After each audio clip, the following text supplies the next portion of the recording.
I'm literally shaking right now. My boys and I started a food pantry in our front yard. I just went out to fix things. People have been using it all night. I just looked at my mailbox.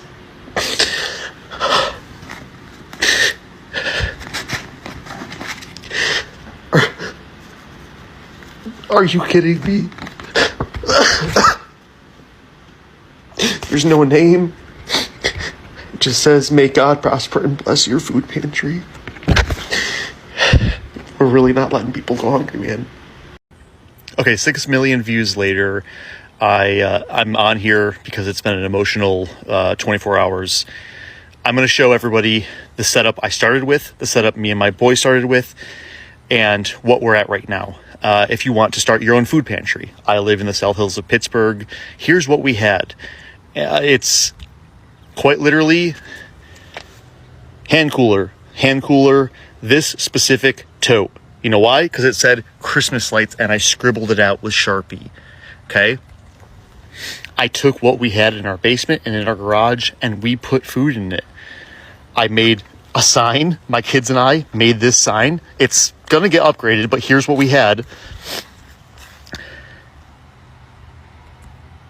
That's it. Just that sign, that tote, and those 2 hand coolers. And I spent roughly $150 at Aldi. My kids and I picked out everything. And I would say within the day, 70% of it was gone. I posted in local Facebook groups for my community, and the outpouring was insane. So many people needed it, wanted to help, and currently, here's where we're at. We have 5 totes completely full of food. We have a tote down here with bags, so people can now stock up with things. We were able to buy a table. Someone donated 4 totes. We've had people coming every day. I had a line last night, 3 people deep, 3 cars deep, a line waiting to get food out of these. But thankfully, our community has stepped up, whether it's monetary donations, whether it's food. But right now we have mac and cheese, fresh bread, garlic bread. We have tons of pasta under here. We have sauce. We have salad dressing. Someone dropped off a ton of hygiene products, gummies, vitamin gummies, pads. There's a lot of soap. Oop, there that goes. Soap and everything under there. We have tons of tuna, chicken, side soups, chowders. These have been restocked and refilled every single day. We've got fresh produce. We had someone drop off. We had 6 things of eggs that went overnight. We have vegetables. We have turkey stuffing mix. Again, these have been completely full every single day. Again, mac and cheese, huge, especially in the cups. We have mac and cheese, we have coffee, we have Jell-O, we have pudding, we have treats and snacks and Halloween candy and Gatorade. This has not just been me. This has not just been my boys. This has been everybody. We have donation drop-off bins. Of course, some people do come to my door and want to talk, and I'm so happy. I'm so happy to meet more of my neighbors.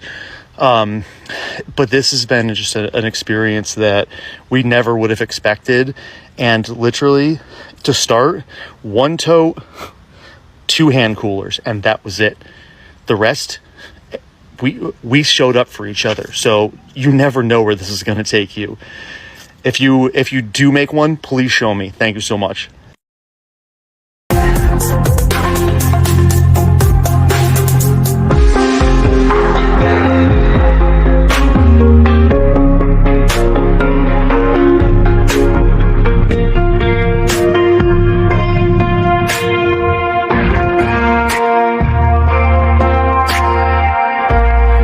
So just a quick update. I'm already crying. We've gotten rid of 3 bags so far, and people are like, can I really take one?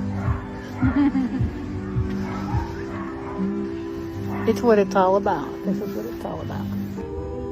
Okay, here's the setup.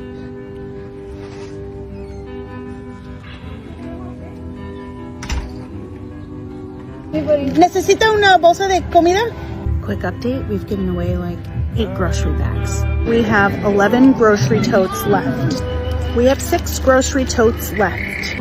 We have 5 grocery totes left. Every last bit of groceries are gone. In fact, we had a giant IKEA bag full of odds and ends that didn't make it into the 30 totes because we ran out of room and they were just packed to the brim. There was maybe like 100 items extra, all gone. We just set them up on the table and people were taking boxes of stuffing, mac and cheese, Jell-O. Incredibly heartwarming. And next year, I hope we do double. So thank you, thank you, thank you. We love you.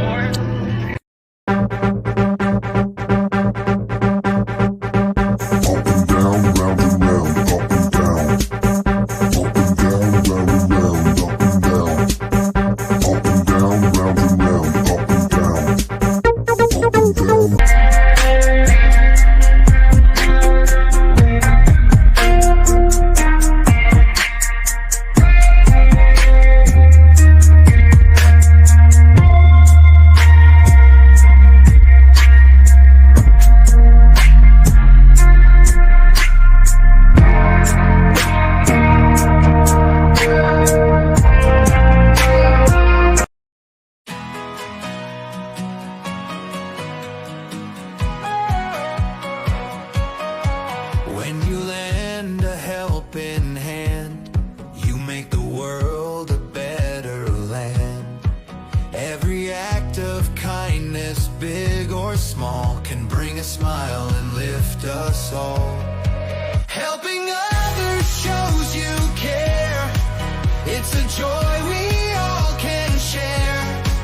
In giving, you will also gain. For kindness is never done in vain. When you see someone in need, take the time and plant the seed. With every kind and helpful deed, you'll find a joy that's guaranteed. Helping others show. If you're watching this in Central Alabama and you're trying to find food because of the loss of SNAP benefits and the federal shutdown, we've put together a few resources that will hopefully help. Be sure to pause and to screenshot to save some of the important information and locations about the sites. First and foremost, there's no need to rush and spend all the money you have on your card. If you still have money, you'll still be able to use it after November 1st. And if you use WIC, that program will still operate for now. The first resource is the Community Food Bank of Central Alabama, which has 300 partners and disperses food across 12 counties in our region. If you go to feedingalabama.org, they have a food finder where you can put in your address and it will help you find the nearest free food pantry to you. Then there's the Bistro on 19th and Bessemer, which is offering free meals to seniors every Wednesday from 8 a.m. to 1 p.m. Grace Klein Community gives out free food boxes that you can drive through and pick up every Monday through Thursday, 1 to 4 p.m. at Liberty Church in Birmingham. They also have several other sites where you can stop by and pick up food, screenshot to get those addresses. And for students who need help, UAB and the University of Alabama both have food pantries on campus. And for those looking for a really easy way to donate, those student pantries and Grace Klein both have Amazon wish lists where you can add exactly what they're looking for into your cart and it will ship directly to their site. If you have any more resources you think people should know about, please share them in the comments. We're here outside a food bank in Los Angeles. You can see the long line of people here right now that are lining up to get food assistance. This is what we've seen across LA and across the country as the government shutdown has put SNAP benefits in jeopardy for 42 million Americans. On Friday, a federal judge ordered the Trump administration to distribute payments as soon as possible. President Trump said that he's going to ask the court how the government can legally fund that program during the shutdown. He says that if it's legally possible, he will give the funding, but even so, payments will be delayed. Multiple people have told us over the past few days that this is their first time coming to a food bank. We went to one food bank here in LA that told us they are seeing record numbers of people showing up. We're shattering records that you don't want to shatter. We had 803 families all alone last week, and we're going to pass that.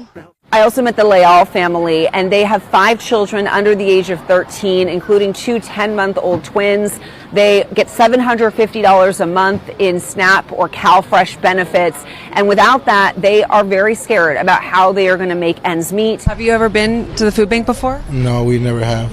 The husband says that he works as a contractor, but work has been slow. He attributes that to inflation. And the mom, Jocelyn, says that she hasn't been able to go back to work because of the high cost of childcare. What she would make wouldn't cover the cost of having care for her children. What is your message right now to the federal government? I mean, what can we say? It's unfair what they're doing. Very unfair. When SNAP and EBT cuts left thousands of American families struggling to eat, one Pittsburgh dad didn't wait for Congress. He built a free food pantry right in his own yard. His story has gone viral, inspiring communities across the country to take care of each other when politicians won't. But while some call him a hero, others say it's socialism in disguise. The irony? The same people cheering budget cuts are now lining up at his pantry for bread and milk. This episode of The Progressive Democracy looks at how one dad's kindness became a quiet act of resistance, and what it says about America's priorities in 2025. Because when the system fails, humanity steps in. And that's the real FAFO moment. When leaders choose cruelty, kindness becomes rebellion. This Pittsburgh dad didn't wait for handouts or hollow speeches. He fed his neighbors. That's what real American values look like. While politicians debate who deserves help, he proved that compassion doesn't need permission. And now thousands of people are inspired to do the same. So yeah, maybe the ones who cheered for SNAP cuts thought they were teaching others a lesson. But turns out they just reminded everyone what community really means. Because in the end, the people who wanted others to suffer? FAFO. If you believe in humanity over politics, hit subscribe, share this story, and keep the conversation alive. Because decency isn't radical, it's revolutionary. Just a quick note, full credit goes to the original creators of these videos. Enjoy your day. See you on the next one.